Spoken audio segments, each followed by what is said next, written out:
The chap got out the car, he was huge, really well built. And so it was that moment I told him he was under arrest, and he just looked at me in the eyes and said, "I'm not going anywhere." And so there was two of us on each arm, and we were being swung round like rag dolls. He was subsequently arrested, and the matter he was wanted for, that was dealt with. I don't think I've ever spoken about that on camera before, so well done.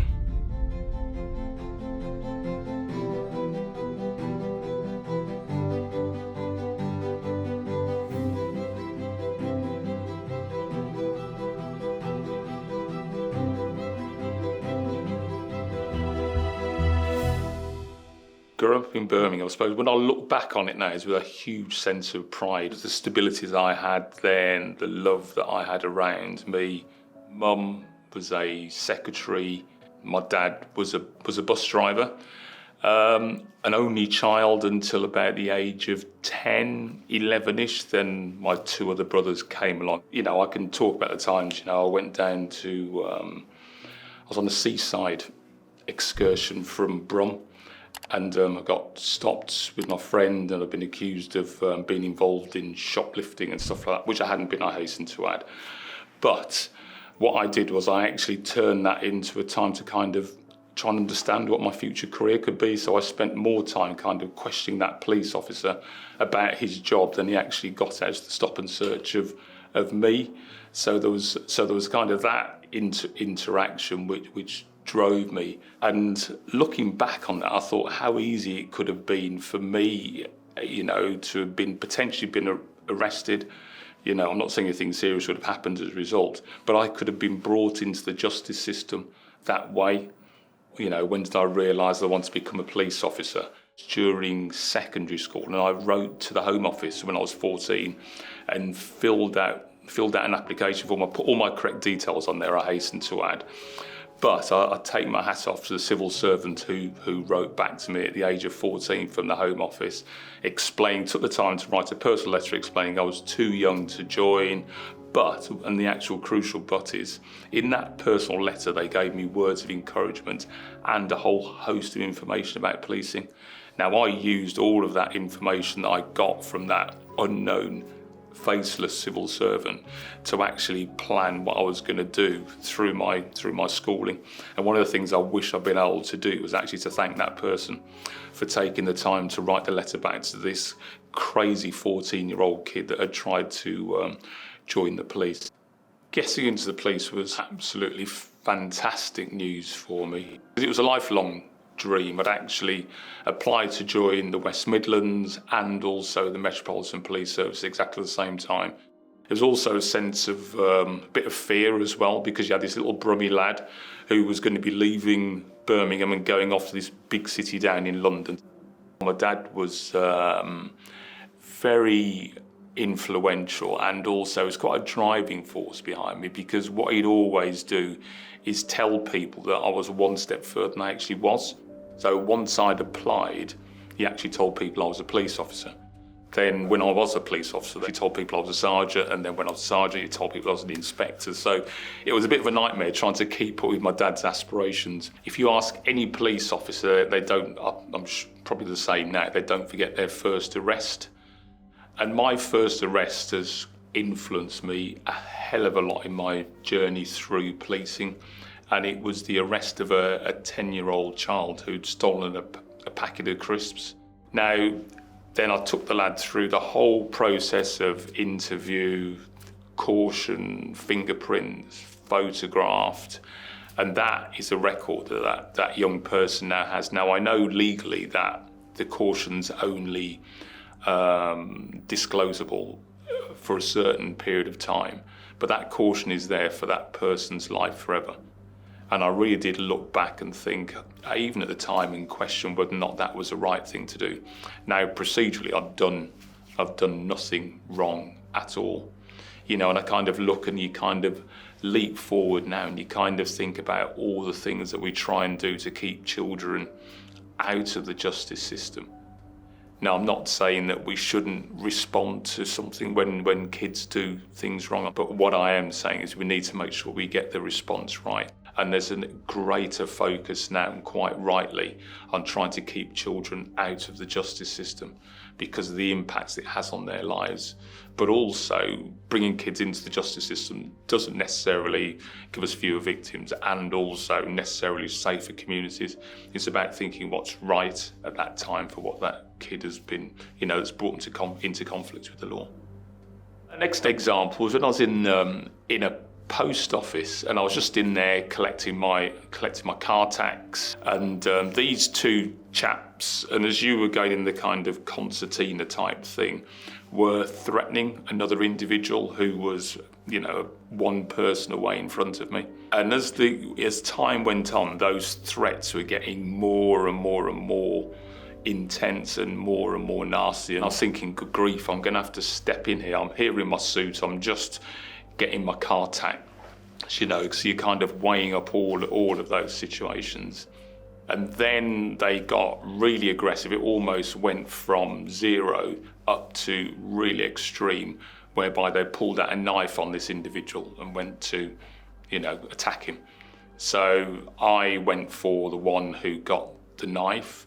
The post office emptied, and I mean emptied of people, and one other individual stayed behind and helped me while the post office staff just battened down the hatches and just shut everything down. My colleagues in the office didn't even know what had happened, because I then went back into work after being on my lunch break and stuff like that, and I didn't even mention the incidents, and I carried on doing what I was doing and stuff like that. And it wasn't until the investigation had progressed that they actually found out that had happened. But I then subsequently got a commendation from the judge and a senior police officer about what I'd done. Yeah, I suppose a very, very quick kind of canter through of my kind of, my career. I suppose from the 90s, I was on child protection, working in Hackney, then became a sergeant, and I went over to Newham, then a detective inspector. I suppose one bit I haven't touched on in too much detail was my work in child protection, and that was about investigating child abuse, whether that be physical, mental, sexual, or whatever. And there's a particular time that stands out in my mind for me, and there was we got a report about a child in a certain situation. I suppose the thing that stood out for me out of that was the fact that when we met the child at school, the young lad, he didn't seem particularly upset at coming with us. I'm just trying to think, how I would be if I was a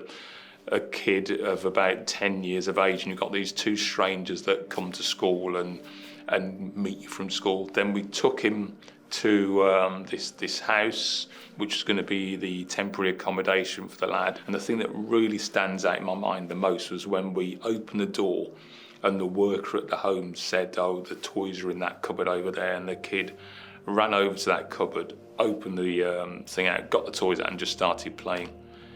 Now I was thinking, what were the circumstances for that child? That one, they weren't distressed at being collected from school, they weren't distressed at all in relation to us, taking them to somewhere and then taking them to a strange home, in effect, and they were able to kind of just get on and play. So that kind of thought, okay, there must be more that we can do, that others can do to protect children who are potentially the most vulnerable in society and look to adults to look after them. When I was applying to become a superintendent, which was an application process and also an interview, but an interview with with the top people within the organisation. There were a number of layers in that process: application process, psychometric test. A lot of people might not know what the role of a superintendent is. You could be somebody who is responsible for a multi-million-pound budget. You could be somebody who's responsible for looking after loads of staff. You could be the most senior police officer looking after a city. Becoming a superintendent, so the thing that sticks out in my mind is I wish my pops was around, my dad was around. He wasn't, unfortunately, got upstairs into the clouds. But before he went, he'd already told people that I was a superintendent. So for my interview for the job, I actually wore his tie and also wore his suit. I think the suit I wore was the one he got married in, actually. So it was an immense sense of pride, and I wish that he'd been around to see that, because he was just so proud of me. Sometimes people want to find out when the low points in your career. I think the lowest, one of the lowest points in my career was when I actually told my boss that I was dyslexic. Business coach who'd been given to me, and that individual supported me just because I was a senior cop. Basically, I'm surprised how emotional I'm getting as a result of this. Blimey, it's taking me straight back. Bloody hell. Right. Then after a few months of working with this coach, he said to me, "I think you're dyslexic," and I had this real challenging conversation with him. And in the end, I agreed to do some tests over the weekend, just some 3 different ones. And then if they came back as positive, then I'd declare, I'd go to work and then get myself properly assessed. So over the weekend, I did 3 free tests that you could do online, and they all came back with strong likelihood of being dyslexic. So went into work and declared that in work, and that was the biggest low point one of the biggest low points in my career, because the individual then went on, and this was another senior police officer who was more senior than me, then went on to dismiss the whole of my policing career. It really floored me, because the first thing that person said to me when I said I'm dyslexic was, "Is this covered by the Disability Discrimination Act?" Rather than, "What can I do for you?" Because my other 2 bosses after that, the first things that came out of their mouths when I told them was, "What can we do for you?" And I think my own personal resilience as well, as I wasn't going to let somebody kind of ruin my time in the police, which was something which I'd wanted to do from when I was a kid, and I was now doing it, and I enjoyed it. It was my own personal resilience as well, saying, well, I'm going to work my way through this and find my way through. So it was a bit of a journey of discovery, really. I think because I've touched, young people have touched me through my career in policing in a number of different ways, whether it be as a young Bobby when I first started, or whether it be as a neighbourhood cop, or later on as a senior police officer. I've seen children do some really awful things, but I've also seen children change. One decision could lead to a child getting deeper into the justice system, and another could lead to a child coming out of the justice system. We did a lot of work with the Prince's Trust, and I remember there was there's an example there of a young lad who'd been involved in a whole series of robberies, and he spoke about this police officer that, 1, showed him that he cared, and 2, gave him hope.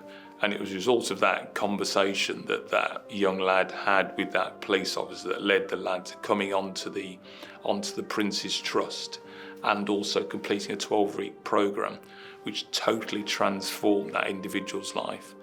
Now, if you can change an individual from being what somebody might say is a stereotypical robber and they're never going to change, but in 12 weeks you can change an individual's life, that is a minimal investment for a really massive, massive outcome.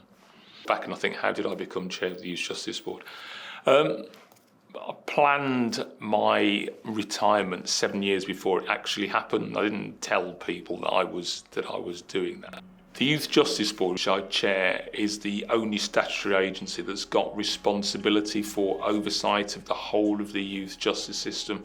So that's everything that operates within the youth justice system. People say, okay, Keith Fraser, what have you done? What's your leadership done? How's it impacted on youth justice? For me, that's a really hard question to answer, because everything that I've been involved in, it's all around a team effort.